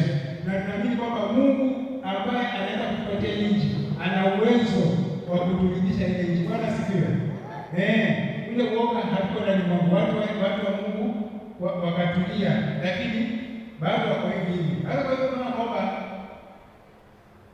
mtumishi ama servant faithful ni yule mtu ambaye una encourage watu. Bwana sifiwe. Kuwa na ile tabia ya ku encourage. A faithful servant, mtumishi mzuri ni yule ambaye unakuwa na tabia ya ku encourage watu, kutia watu moyo, morali. Bwana sifiwe. Usahau Mungu, usivunje watu moyo. Wape matumaini, waambie kwamba utakapomaliza kazi ya Mungu vizuri, kuna dawabu. Tumeona kwamba wale wakimbiaji wakati wako kwenye start line wanataka kukimbia, macho yao yametazama pale penye kuna medali. Bwana sifiwe. Na hao wote lazima kutakuwa na kwanza na kutakuwa wa mwisho, sivyo? Na si wote watapokea ile medali, lakini kila mtu ameazimia ndani ya moyo wake kwamba naenda kupokea ile medali. Kwa hivyo naomba kwamba tuwe ule tufanyike kwamba wewe mtenda kazi kama mtu wa Mungu ambao unaposafu unawatia Mungu moyo kama vile Joshua na Caleb walipofanya.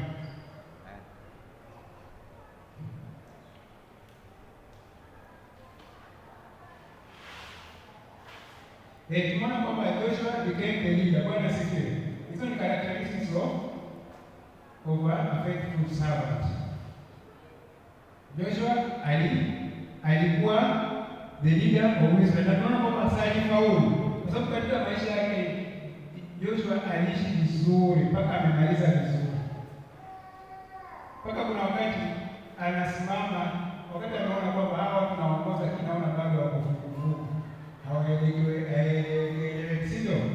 Kwa sababu akosekanaje vuguvugu wakati unapokuwa kiongoza mambo, unapoongoza mambo mazuri ama unapoelekeza mambo mazuri. Lakini amesimama kusema kwamba nataka mchague hivi leo ni yule Mungu wa mababu zenu, ile miungu ya miungu ndio ya mababu zenu ndio mtakayotumikia ama mtatumikia Mungu. Mimi natangaza msimamo wangu siku ya leo. Unajua hasa mambo anaongea akiwa uzeeni. Huyu mtu ambao ameachieve. Bwana sifiwe. Ako na confidence kwamba amefight vita vile vilivyo vizuri. Na anaamini kwamba amefanya ile kazi ambayo Mungu alimwambia kubwa nzuri inaenda vizuri. Sasa anawaambia watu kwamba mimi na nyumba yangu nitamtumikia Mungu. Kwa hivyo jichagueni leo mtamtumikia nani? Bwana asifiwe. Mimi na nyumba yangu mtamtumikia nani? Mtamtumikia Mungu. Unaona kwamba ako na ile confidence kwa sababu ameweza kuishi vizuri, ameweza kuaccomplish the task, ameweza kuendelea kama vile Mungu alivyompea. Ile kazi ambayo umepewa, Bwana asifiwe. Tamani kuifikisha mwisho. Bwana asifiwe. Tamani kuimaliza vizuri. Usifanye kazi nusu, usifanye kazi ubakishe. Bosi wako hataki hivyo. Mungu wetu, your master, our master, hataki tufanye kazi kubakisha, nataka tumalize hii kazi vizuri. Another characteristic of a faithful servant.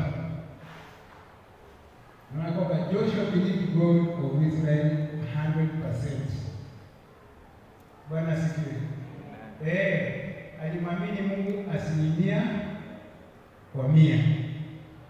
Hana ile sijui Mungu atafanya ama Mungu atafanya. anabahatisha. Tumeona kwamba wakati aliambiwa kwamba sasa vuka mto wa Yordani, Bwana asifiwe.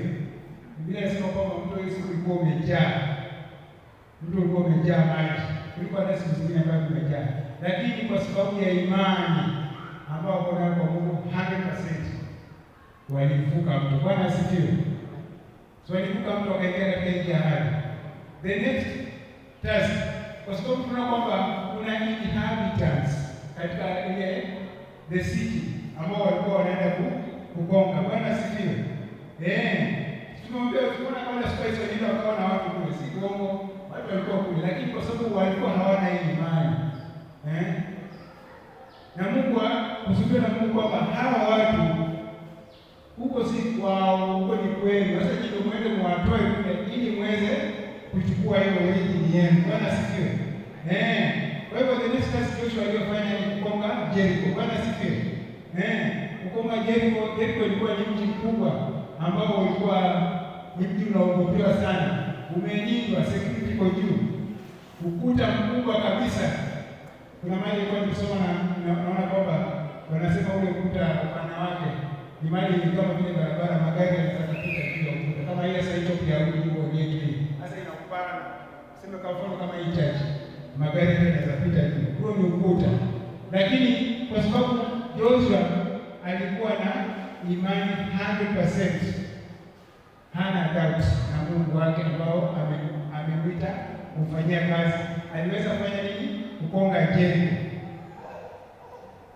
Kwa hivyo hauhitaji kuwa mtu wa unabahatisha kwa na doubt. Biblia inasema kwamba ule mtu ambao hana imani ama ule mtu ambao ana shaka asitarajie kupata chochote kwa Mungu. Huyu mtu ni kama tu mawimbi yanapeperushwa hivi na hivi na hivi. Bwana asifiwe. Huyo mtu hafai kupata chochote kwa Mungu. Lakini ukiweka imani yako 100% kwa Mungu, Mungu ana uwezo, na kwa sababu Mungu amekuelekeza, hata wacha uweze kuanguka, ataweza kufaulisha katika jina la Yesu.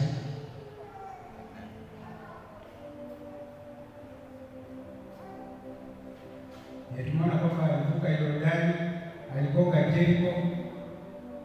Another thing, tunaona kwamba kule kulikuwa kuna wafalme pia katika miji ile, ili waweze kumiliki. Unajua waweze kuja kuingia kwa nyumba na mwenyewe na mtu anasema hii nyumba ni yangu na uweze kukaa, lazima atakuangamiza. Sasa tukio lazima mshinde ili uweze kutoka.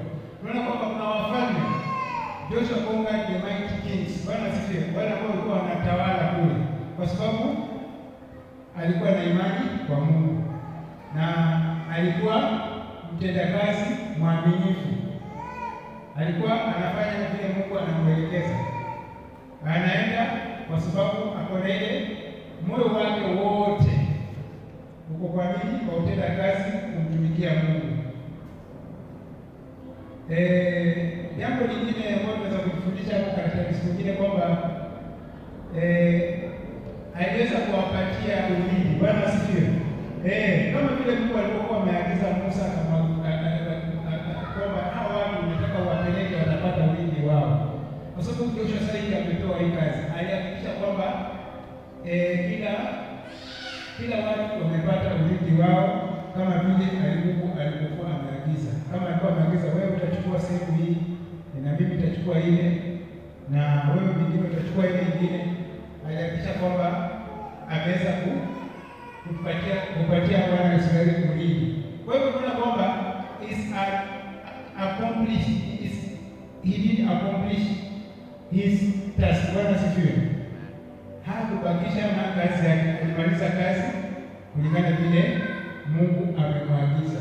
Kwa hivyo tena leo niombe langu kwamba Mungu akuwezeshe kile ambacho Mungu amekupatia mikononi mwako, ile kazi ambayo unayofanya uweze kuifanya mpaka uone kwamba umeimaliza vizuri, ufanye kwamba uone kwamba kazi hii imefaulu, ili ukaweza kumpendeza Mungu.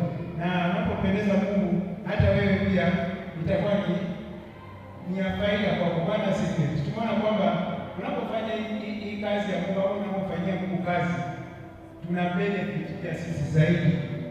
Utaona kwamba anafanyia Mungu, hata tukimfanyia shauri yake, unaona, nafanya kusoma kufanyisha, lakini ile kazi haitasimama, kwa ile kazi itaendelea, na utakuta kwamba wewe ndio utaishi. Another example. First Kings 19:19.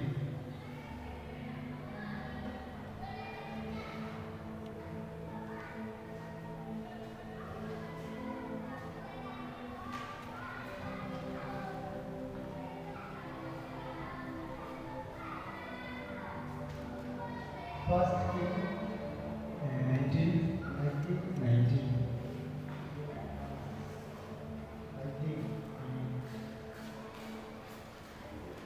Basi akaondoka huko akamkuta Elisha mwana wa Shafati aliyekuwa akilima, mwenye jozi za ng'ombe 12 mbele yake, na yeye mwenyewe alikuwa pamoja na lile la 12. Eliya akapita karibu naye, akatupa vazi lake juu yake, naye akawaacha ng'ombe, akamfuata Eliya mbio. Akasema, nipe ruhusa na kuomba niruhusu baba yangu na mama yangu, kisha mimi nitakufuata. Akamwambia, nenda urudi, ni nini niliyokutendea? Akarudi akiacha kumfuata, akatoa lile jozi la ng'ombe, akawachinja, akatokosa nyama zao kwa ile miti ya ng'ombe, akawapa watu wakala. Kisha akainuka akamfuata Eliya, akamhudumia. Amen. Elisha is our good example. Huu ni mfano mwingine mzuri ambao unafaa kuiga. Bwana asifiwe. Iwapo utakuwa mtendakazi mwaminifu,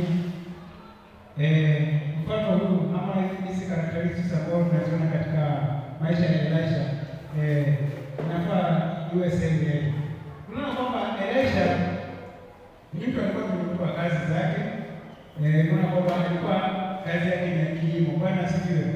Yeye analima huko na ng'ombe kule shambani, kazi yake ni kilimo. Lakini Elijah, Bwana asifiwe, ambao alikuwa ni nabii mtumishi wa Mungu, akapitia hapo na akaweza kumwangushia ile vazi yake. Bwana asifiwe. Kumwangushia vazi yake inamaanisha kwamba ni anamwagiza amfuate. Bwana asifiwe. That was the call of Elisha. The call of Elisha. Hapo ni Mungu amekuita katika kufanya kazi. Na Elisha akatambua kwamba hii ni Mungu ananiita kuweza kwenda kumtumikia. Na unakuta kwamba wakati Mungu anakuita kwenda kumtumikia Mungu, utakuwa na vitu ambavyo utataka kukufanya kwamba usiende. Unaona kwamba kuna kazi yangu nzuri, ilikuwa napata faida, nilikuwa na biashara yangu nalima, nafanya biashara napata pesa yangu, sasa nitafanya namna gani? Lakini Elisha aliconsider kufuata Mungu. Bwana asifiwe. Na tunaona kwamba aliweza kusarenda. Bwana asifiwe. Kazi yake akawacha kitu alikuwa nazo, na sio kuacha tu. Hapo chini tunaona kwamba kuna zile ng'ombe zilikuwa zinalima pale, alienda akazichinja, kwa sababu baada ya kuzeka aliona kwamba before aenda kwenye moyoni mwake kuna kitu kimwambia kwamba nikienda na sijasuluhisha hii maneno, itakuwa inanifanya kurudi nyuma. Kwanza nende niage wazazi wangu na wale watu wangu, familia yangu, kila watu ambao mfano wao, na niweze kuachana ile kazi ambayo nilikuwa nafanya, ili nije nifanye kwa hii kazi mpya ambayo Mungu amenitia leo. Bwana asifiwe. Kwa hivyo akamwambia Elijah kwamba sasa nipe nafasi kidogo, niende nikamalizane, nikawage watu wangu, familia yangu, na ili nirudi. Na tunaona kwamba kwa sababu Elijah alikuwa mwaminifu. Bwana asifiwe. Alienda akaamua kwamba kwa sababu nitakuwa niko kule, lakini nafikiri ng'ombe wangu wako wapi? Shamba langu halijalimwa na niko katika kazi ya Mungu. Bwana asifiwe. Haya mambo yanatufanyikia. Unakuta kwamba wakati hujaachana na vitu zako, kuna vitu unafanyaka kule ambazo zimezuia kufanya kazi ya Mungu. Sasa the moment unataka kuwa na morali ya kumfanyia Mungu kazi, zina kazi kukuambia kwamba kuna kitu chako mahali fulani si kufanya. Unakuta kwamba kinakutoa katika ile kumtumikia Mungu. Elisha alienda akachinja wale ng'ombe na akaita sherehe, Bwana asifiwe. Watu wakakula na kila kitu. Hata zile nini? Ng'ombe na mshoga zile vitu za kukuta hivi na kupenda hiyo ya kulima. Hiyo ndio ilifanyika kwa kuni. Na akachemsha ng'ombe wote na akaita watu wakakula na hapo akaambia watu kwa heri, sasa sasa nimeenda kufanya kazi mpya. Bwana asifiwe. Nimepata bosi mpya ambaye ameniita na kazi hii ni kazi ya milele. Bwana asifiwe. Kwa hivyo nataka kwenda kujitoa fuli niende kumsafu Mungu. Kwa hivyo unaona kwamba Elisha aliweza kujiachanisha. Bwana asifiwe. Kwa hivyo ikiwa wewe ni mtenda kazi ambao utashindwa kujiachanisha, Bwana asifiwe. Kujiachanisha na vitu ambazo za kawaida zile ambazo unafanyanga, the normal duties, zile vitu ambazo tunaendelea kufanya katika maisha ya kila siku. Hatukatai kwamba maisha ya kila siku kuna vile lazima tufanye kazi, Bwana asifiwe, ili Mungu abariki kazi ya mkono wetu. Lakini nimeongelea pale mbele nikasema kwamba hii kazi unapofanya unamfanyia nani? Unamfanyia Mungu. Hata unapofanya pale nje, siongelee kazi ya kanisani peke yake, hata kazi ya kule kuajiriwa, kazi yetu ya biashara ni kazi ya nani? Ni kazi ya Mungu. Kwa hivyo unapo disconnect na vitu ambazo zitakufanya usifaulishe ile kazi vizuri, hapo ndipo utakapofanyika mtumishi mwaminifu. Another characteristic naona kwamba Elijah served closely. Bwana asifiwe. Aliweza kutembea na Elisha alitembea na master wake ambao ni Elijah. Bwana asifiwe. Karibu sana kumtumikia. Unaona sasa? Alitembea naye kila mahali akajifundisha kwake. Bwana asifiwe. Kwa sababu hapo nyuma hatuoni kama Elisha alikuwa mtumishi wa Mungu. Tumeambia tu alikuwa ni mtu wa kulima pale shambani. Lakini hii miujiza ama hii kitu ambayo tunaona kwamba after Elijah amekufa, Elisha sasa amefanya mambo mengi zaidi hata kuliko yale ya master wake alifanya. Hii kwa sababu alijitoa na kufanya kazi chini ya mtumishi wa Mungu. Bwana asifiwe. Tutakapojitoa kufanya kazi chini ya mtumishi wa Mungu, karibu sana naye, tutajifundisha kwa Mungu. Bwana asifiwe. Kwa sababu Mungu anamtumia mtumishi wake, na wakati uko chini ya mtumishi wa Mungu utapata uelekezi. Bwana asifiwe. Utapata instructions, utapata kujua nini cha kufanya. Mungu anataka wewe ufanyie nini. Kwa hivyo Elisha aliweza kukaa chini ya mtumishi wa Mungu. Bwana asifiwe. Mara nyingi unakuta kwamba hatutaki kukaa chini ya mtumishi wa Mungu. Tunataka kujifanyia mambo yetu. Mtumishi wa Mungu anaweza kupatia assignment, unaweza kupewa ufanye kitu, lakini una dodge. Bwana asifiwe. Lakini hiyo inakuathiri wewe. Bwana asifiwe. Inatuathiri sisi. Lakini the moment tutaelewa kwamba kile ambacho mtumishi wa Mungu ananielekeza ni instruction kutoka kwa Mungu. Bwana asifiwe. Tutaona kwamba itakuwa faida kwetu. Elisha received double portions of anointing. Bwana asifiwe. Ni kwa sababu ya kuwa mtumishi chini ya Elijah, kufanya kazi na kumtumikia kwa moyo wake wote, kumpenda. Bwana asifiwe. Licha hata changamoto, unaona kwamba si ati hakupitia changamoto, alikuwa na challenges za kuvuta nyuma. Unaona hata wakati master yake anataka kutoweka, lakini kwa sababu bado anajua kwamba mimi nashikilia Israeli kwa sheria, kwa sababu hizi ndizo baraka zangu, hii ndio portion yangu, utumishi wangu kwa katika huyu, aliweza kushikilia. Wanamwambia kwamba unajua bwana wako anachukuliwa, anasema hiyo ndio najua. Wale manabii wanataka kumvunja moyo ili atoke. Bwana asifiwe. Tumeona pale nyuma kwamba kuna wakati una moyo wa kufanya kitu vizuri, lakini kuna watu wanakuvunja moyo, kuna watu wanakusudia, wanakwambia kwamba hii haitawezekana, hautafaulu. Bwana asifiwe.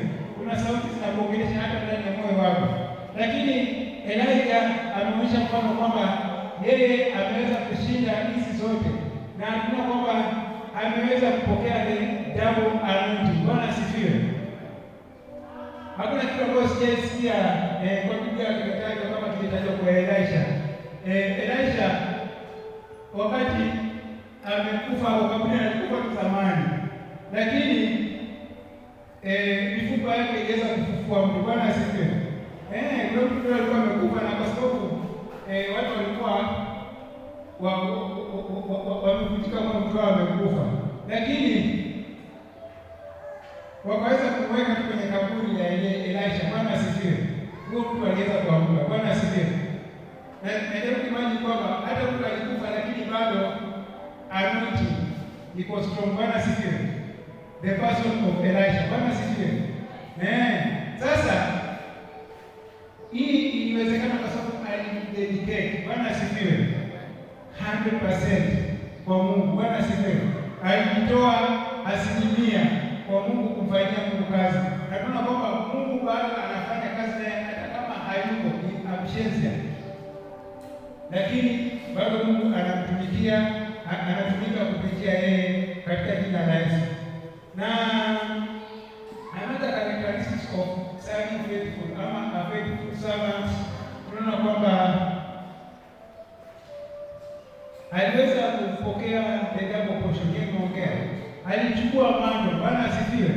Yeye pia sana ameaminiwa, kama vile tumeona Joshua ameweza kuaminiwa the big task ya kuongoza wana wa Israeli. Hasa huyu pia Elijah ameshakufa, lakini kazi ya Mungu haijaachwa katika mikono mibaya. Bwana asifiwe. Kazi ya Mungu imebaki katika mikono iliyo salama, kwa sababu ule ambaye anajua kazi yake ni yule ambao ni mtu ambao ni mkakamavu, ni mtu ambaye ana imani kwa Mungu, ni mtu ambao ako diligent. Bwana asifiwe. Mtu ambao anatumikia Mungu kwa moyo wake wote katika jina la Yesu. Kwa hivyo tunaona mifano mizuri kwamba tunapomtumikia Mungu, tunaona kwa Biblia kwamba kuna watu waliweza kumtumikia Mungu, waliweza kufanya katika mifano mizuri na wakaweza kumtumikia Mungu. Kwa hivyo hata sisi tunaweza, na singetaka kumaliza kama tujaona mfano mbaya. Bwana asifiwe. Katika Biblia pia tuone mfano wa mtu ambaye ama kuna mfano wa watu, si tu watu, lakini taongelea mmoja kwa leo. Hata hivi tutakuwa mapema. Sasa tunaona ule mmoja ule ambaye alikuwa ni mmoja, si ndio? Kuna wale walikuwa mbili, mwingine akapewa tatu, yule alikuwa mmoja. Sasa yule alikuwa mmoja, yule ni mfano mbaya. Sasa na mwingine hapa nataka niongee kuhusu yeye, ndio tuone kwamba characteristics ya serving unfaithful servant ama serving unfaithful.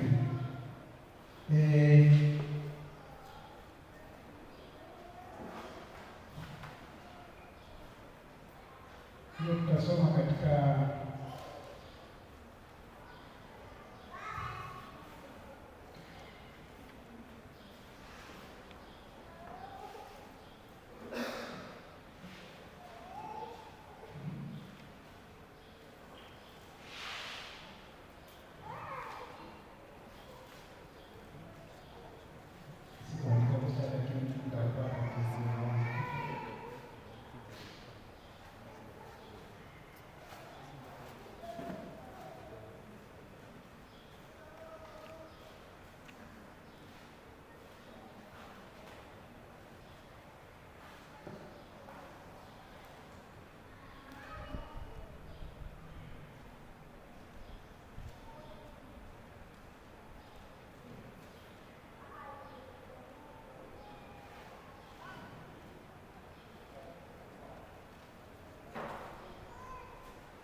Bwana asifiwe.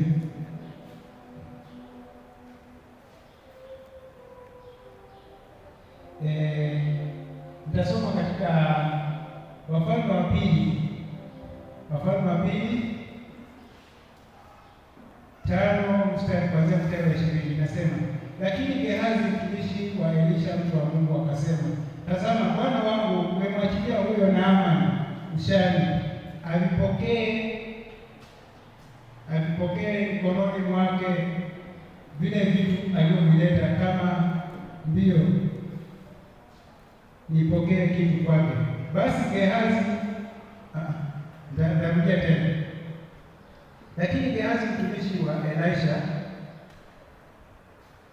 mtu wa Mungu akasema, tazama, bwana wangu umemwachilia huyo Naamani Mshami, usivipokee mkononi mwake vile vitu alivyovileta, kama Bwana aishivyo, mimi nitamfuata mbio nipokee kitu kwake. Basi Gehazi akamfuata Naamani. Alipoona mtu apigaye mbio anakuja nyuma yake, alishuka garini akamlaki, akasema, je, ni amani? Akasema, ni amani. Bwana wangu amemtuma kusema, tazama, sasa hivi wameingilia watu kutoka mlima wa Efraimu, vijana wawili wa wana wa manabii, uwape na kuomba talanta ya fedha na mavazi mawili. Naamani akasema, uwe radhi ukatoe talanta mbili. Akamshurutisha akafunga talanta mbili za fedha ndani ya mifuko miwili, na mavazi mawili akavitwika watumishi wake wawili, nao wakayachukua mbele yake. Naye alipofika kilimani akavitoa mikononi mwao, akaviweka nyumbani, akawawacha wale watu, wakaondoka nao wakaenda zao. Lakini yeye akasimama mbele ya bwana wake Elisha akamwambia, watoka wapi Gehazi? Akanena, mtumwa wako hakwenda mahali. Akamwambia, je, moyo wangu haukwenda na wewe hapo alipogeuka yule mtu kwenye gari akakulaki? Je, huu ndio wakati wa kupokea fedha na kupokea mavazi na mashamba na mzeituni na mzabibu na kondoo na ng'ombe na watumwa na wajakazi? Basi ukoma wa Naamani utakushukia wewe na uzao wako hata milele. Naye akatoka usoni pake mwenye ukoma kama theluji. Nimesoma yote hii sasa niweze kuwa na wakati mzuri wa kueleza.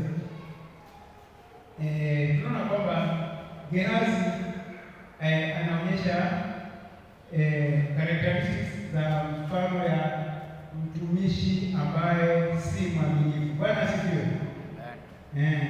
Gehazi yeye ndio mtumishi. Tunaona tumetoka Elijah alikuwa nabii mkubwa wa Mungu, amepokeza mambo kwa Elisha, na Elisha sasa, huyu Gehazi anafaa apokee kutoka kwa Elisha. Bwana asifiwe. Gehazi anafaa apokee mambo kutoka kwa Elisha ili kazi ya Mungu iendelee. Lakini tunaona kwamba gap imeingia mahali baada ya Elisha kufa, Gehazi alibaki tu mtu wa kawaida. Bwana asifiwe. Hakuna kitu alifanya, alibaki tu na story. Bwana asifiwe.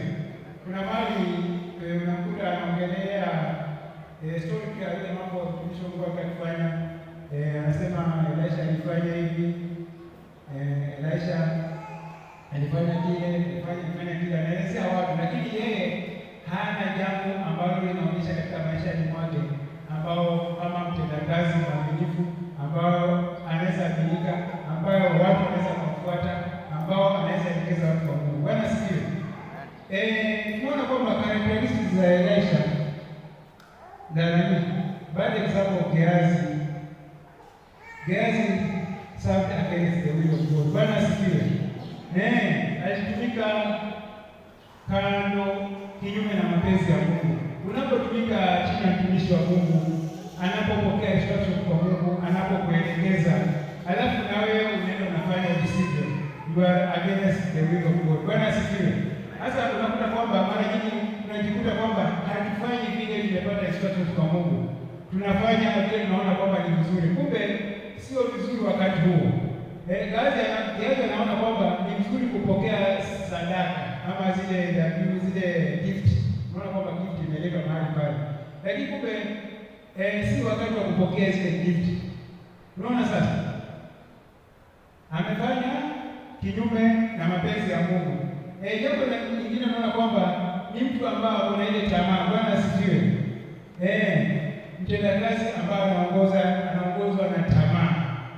Unatamani tu vitu. Unatamani kila kitu kingekuwa chako. Umepewa kazi na bosi wako kwenye duka, lakini unatamani hilo unaweza kumchukulia ile duka ukamwibia. Unaweka ofisadi. Bwana asifiwe. Unafanya magendo. Mambo kama hayo. Characteristics za Gehazi. Bwana asifiwe. Wewe ni mtendakazi ambao si mwaminifu. Na tutaona inaitwa nini? Results, consequences za kutokuwa mwaminifu mtendakazi. Hakuna tamaa. Bwana asifiwe. Huyu mtumishi wa huyu Naaman ni mtu alikuwa na ukoma. Bwana asifiwe. Na wakati alikuwa na ukoma amepokea uponyaji kupitia mtumishi wa Mungu Elisha. Bwana asifiwe.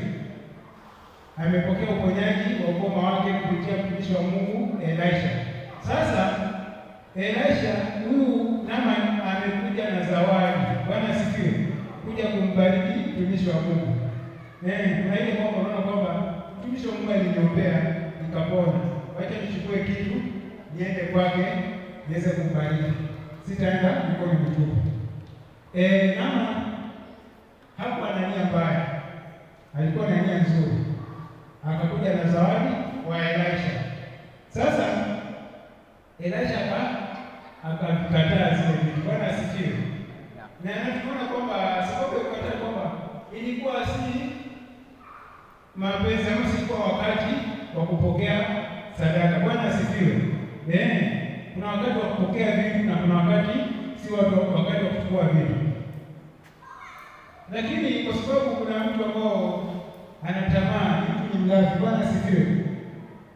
Anaona vitu vizuri vinakuja, alafu kwa sababu ameacha zinaenda tu, amekataa nenda. Mpaka anamuuliza, "Kwani umeacha hizi vitu? Au kuchukua umeacha vikaenda huko mtu akakunasa alikuwa amekuletea?" Lakini bado anashindana. Kwa hivyo sasa naona kwamba bosi wake anamkataza hivi vitu afai kuchukua, lakini yeye kwa vile anaongozwa na ile tamaa ndani ya moyo wake. Bwana asifiwe.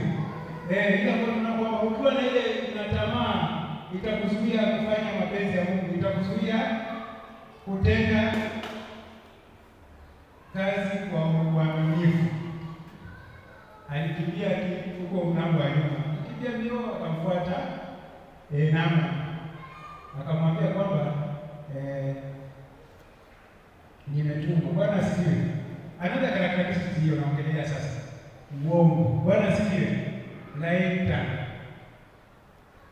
Kwa hivyo ukiwa mtu wa kusema uongo, mtu wa kudanganya, Bwana asifiwe. Wewe si mtenda kazi mwaminifu. Una maneno ya kudanganya. Yanaonekana ya ukweli lakini si ya ukweli, lakini yako na hidden agenda. Bwana asifiwe. Tumejikuta mara nyingi katika situation kama hiyo.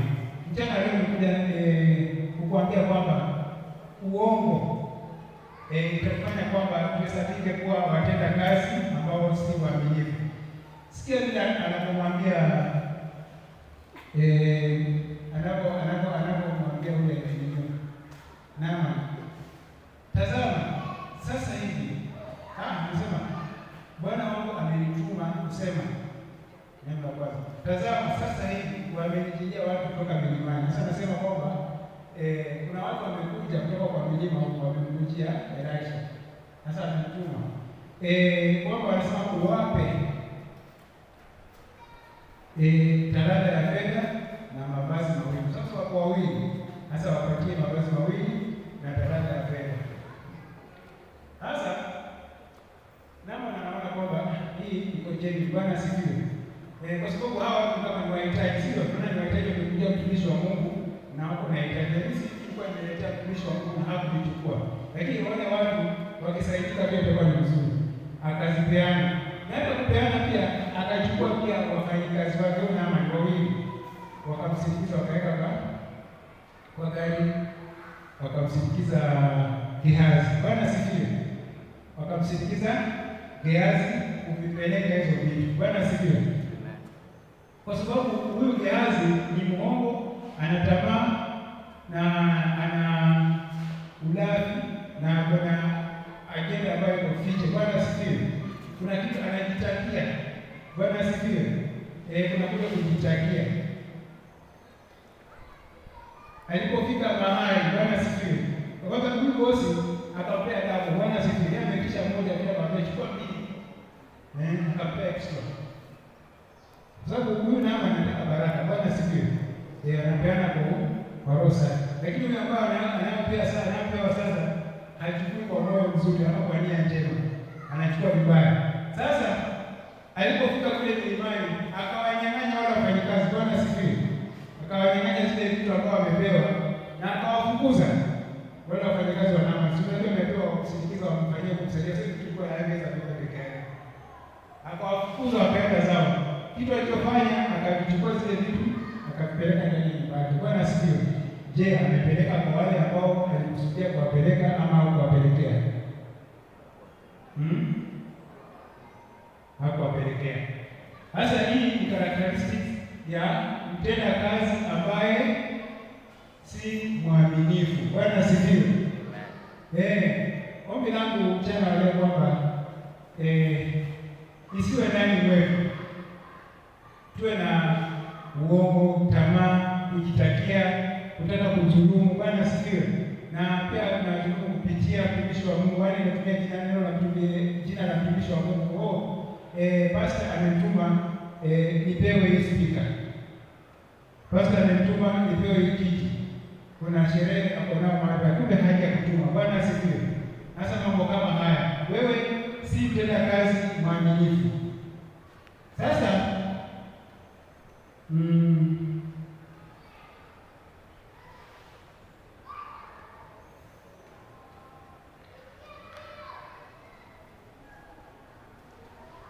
wacha tuone outcome. Bwana asifiwe. Zikana nyingi. Lakini sasa nifikishia wacha tuone outcome. Nini ambacho kinakupata alafu wakati unapokosa kuwa mtendakazi mwaminifu? Nini ambacho kitakupata unapokosa kuwa mtendakazi mwaminifu? Tunaona kwamba katika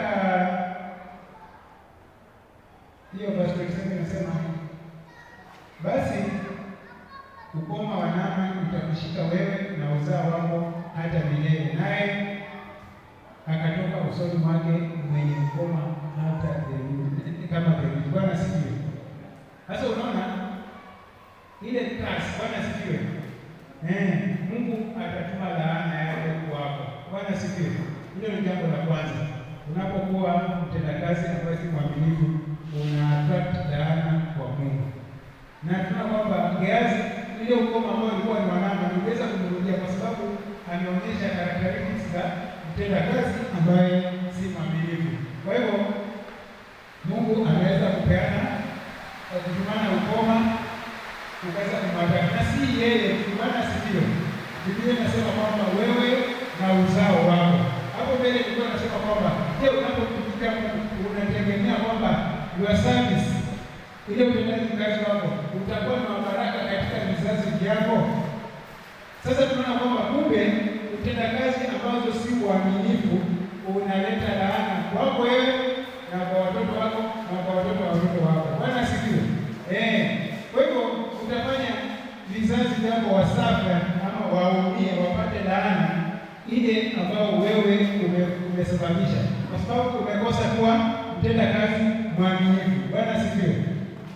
Kwa hivyo tunaona kwamba you attract the curse of God. Bwana asifiwe. Laana inakupata. Unakuwa mwongo, unataka kufanya kazi kwa uaminifu, unakuwa mlegevu, unadhulumu, unatenda kinyume na mtumishi wa Mungu, unamkosea Mungu, laana itakupata. Bwana asifiwe. Jambo lingine, he lost his calling. Bwana asifiwe. Tunaona kwamba wito wake, Gehazi alipoteza wito, kwa sababu alipoitwa kumtumikia mtumishi wa Mungu, hiyo ni wito. Bwana asifiwe. Wakati mimi na wewe tumeitwa katika Kristo, tumeitwa katika madhabahu haya kumtumikia Mungu, huo ni wito. Bwana asifiwe. Sasa ule utendakazi mbaya utatufanya tuweze kupoteza ule wito. Bwana asifiwe. Tunaona kwamba Elisha walipata ways, waliweza kupata ways yeye na Gehazi, kwa sababu sasa ni mtu ambaye hamtaenda pamoja tena, ni mtu ambaye unaenda hivi na yeye anaenda hivi. Twende jikoni, yeye ako Mtongwe. Twende mjamaa, yeye ako Vijiweni. Tuje kanisani, tufagie, yeye anaenda pale maskani kwenda kutia story. Tuje tutolee Mungu dhabihu, yeye anaenda kudhulumu kule nje. Bwana asifiwe. Unaona sasa inamfanya unapata wewe na Mungu. Bwana asifiwe. Unatoka katika njia ya Mungu. Sasa hii ndio kitu ambacho kimepata Gehazi. Bwana asifiwe. Na ombi langu mchana wa leo kwamba tusipatwe na jambo hili. Tusiweze kupoteza wito wetu. Bwana asifiwe. Kwa sababu tumeona kwamba tazamio letu kwamba wewe tumeshika wito wetu, tunataka tufikie ile reward ile ambayo Mungu ametuwekea. Hatufai kukosa ile reward. Hatufai kukosa zile baraka ambazo Mungu ametuahidia. Lakini katika utendakazi ambao si uaminifu, unaenda kutukosesha kuweza kupata ile reward. Halafu tunaona kwamba tumeaffect pia kizazi chetu ama uzao wetu, our generations. Wewe imagine kama Ibrahimu angeenda kinyume cha Mungu. Bwana asifiwe. Ingekuwa pia sisi imetuaffect. Unaona sasa? Lakini sasa hivi kwa sababu alienda kwa mapenzi ya Mungu, imetupata positively. Bwana asifiwe. Tunaenjoy the blessings. Tunaenjoy the promises of God. Tunapokea mambo mazuri kutoka kwa Mungu kwa sababu ya Ibrahimu. Sasa kwa hivyo wewe pia una nafasi wa kutengeneza kile ambacho utarudisha ufalme kizazi chako. Je, uko tayari kuharibisha laana ama baraka za Mungu? Sasa ni leo ufanye maamuzi. Bwana asifiwe. Ni leo ufanye maamuzi, ufanye kazi kwa uaminifu. Ufanye maamuzi, ufanye kazi kwa moyo wa bidii, kwa kupenda Mungu, kwa kujitoa, sio kwa moyo mlegevu.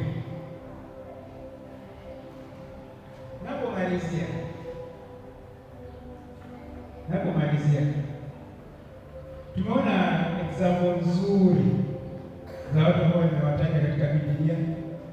Ni watu kama sisi wameenda maisha mazuri, wameweza kupendeza Mungu katika utendaji kazi wao, na pia tumeona bad example. Kwa hivyo unataka ujione ndani ya moyo wako. Je, unataka kuwa bad example ama good example? Benefit of serving. Nimeongea mengi ambayo tumekuwa tukiendelea, lakini napomalizia nitataja tu.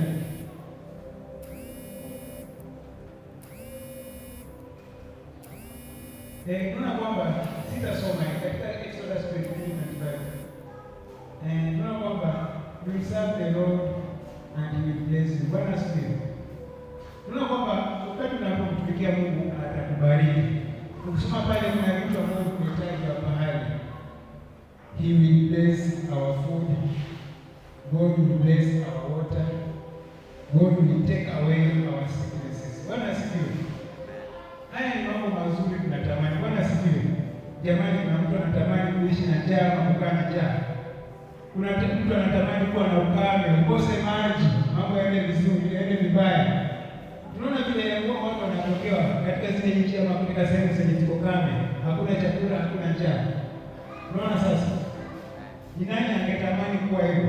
Hapana, tunatamani kwamba Mungu aweze kutubarikia utele wa chakula kizuri, maji mazuri. Bwana asifiwe. Mambo mazuri ili tuweze kunawiri. Bwana asifiwe. Ugonjwa, tunaona anachukua magonjwa yetu. Wakati tunapomtumikia Mungu, magonjwa anatuondolea. Bwana asifiwe. Kuna magonjwa yanatutesa. Lazima unaweza kuwa unatamani kumtumikia Mungu, lakini kuna weaknesses ya magonjwa yanatusumbua tusiweze kumtumikia Mungu. Lakini wakati tunajitolea wholeheartedly, Mungu anaweza kututolea mbali huo ugonjwa. Bwana asifiwe. Kwa hivyo Mungu atatoa yale magonjwa ambayo tuko nayo na tutaishi maisha mazuri. Ya mwisho kabisa,